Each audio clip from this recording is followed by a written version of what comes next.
Spoken English 3 capsules में इस session में हम आपको बताएंगे कैसे हम प्रयोग करते हैं आंसर बैक का। तो आंसर बैक यानी जवाब देना, उसका हिंदी में मतलब होता है। तो इसका स्ट्रक्चर जो बनेगा someone plus answer back plus sentence. यहाँ पे आंसर बैक का मतलब होता है क्या? जवाब देना, उल्टा जवाब देना।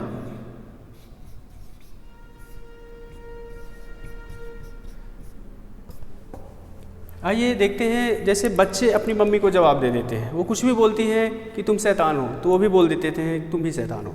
तो इस तरीके से जब बात पलट के कोई बोलता है तो उसको आंसर बैक कहते हैं। इसका आइए एग्जाम्पल देखते हैं। A child was answering back to his mom. A child was answering back to his mom, यानी कि एक बच्चा अपनी माँ को जवाब दे रहा था। अब यहाँ पे आप देखेंगे कि आंसर बैक हमने लिखा है, लेकिन यहाँ पे आंसरिंग बैक लिखा है। तो यहाँ पे हमारी सिचुएशन के हिसाब से, टेंस के हिसाब से, परिस्थितियों के हिसाब से यहाँ पे आईएनजी लग गया है, क्योंकि जवाब दे रहा था, तो इसलिए इसमें वर्ब के साथ आईएनजी लग गया है, तो आंसरिंग बैक हो गया है। तो इस तरीके से आप लोग और भी सेंटेंस बना सकते हैं। आइए देखते हैं दूसरा कैप्सूल नंबर 2। कैप्सूल नंबर 2 में हम बताएंगे कि जब कोई भी व्यक्ति अप्रत्यक्ष रूप से किसी चीज़ को चाहता है, इनडायरेक्टली किसी चीज़ को चाहता है, उसके लिए हम क्या प्रयोग करते हैं। इसके लिए होता है someone plus angle for something, ठीक है, या फिर समवन, यानी कि अप्रत्यक्ष रूप से कोई चीज़ चाहना, कोई वस्तु चाहना।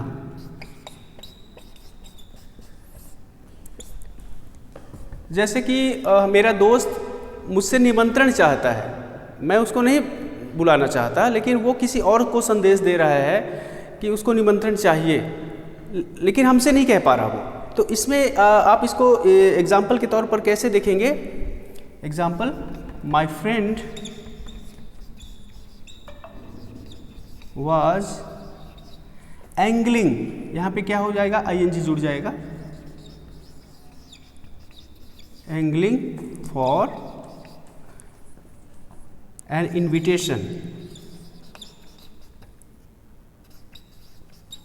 इन्विटेशन फ्रॉम मी,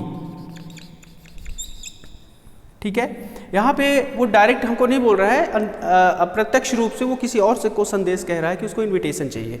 तो यहाँ पे एंगल का इस तरीके से हम लोग यूज कर सकते हैं। तो ये 2 कैप्सूल थे। अभी हम आपको आइए देखते हैं तीसरा कैप्सूल C3। इसमें एक्ट ऑन हम बताएंगे। कोई भी कार्रवाई जब की जाती है किसी के द्वारा, तो उसको हम लोग बोलते हैं एक्ट ऑन, ठीक है। तो इसका कैसे यूज करेंगे, someone plus act on plus sentence. यहाँ पे एक्ट ऑन यानी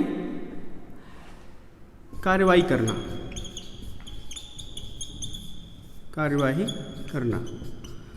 आइए एग्जाम्पल देखते हैं।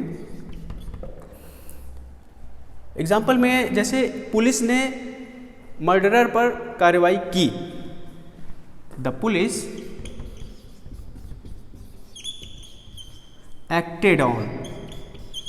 ये एक्ट ऑन का एक्टेड ऑन हो जाएगा, ईडी लग जाएगा, एक्टेड ऑन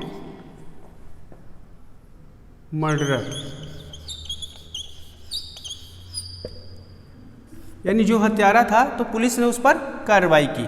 तो यहाँ पर एक्टेड ऑन का हमने प्रयोग कर लिया, यानी कार्रवाई उसने की। अगर ये हो जाता कि पुलिस उस पर कार्रवाई कर रही है तो the police is acting on A murderer, ऐसा हो जाता। ये हमारा सिचुएशन के हिसाब से हमारा जो टेंस होता है इसमें एक्ट में हमारा चेंज हो जाता है। तो ये थे हमारे 3 कैप्सूल्स थे।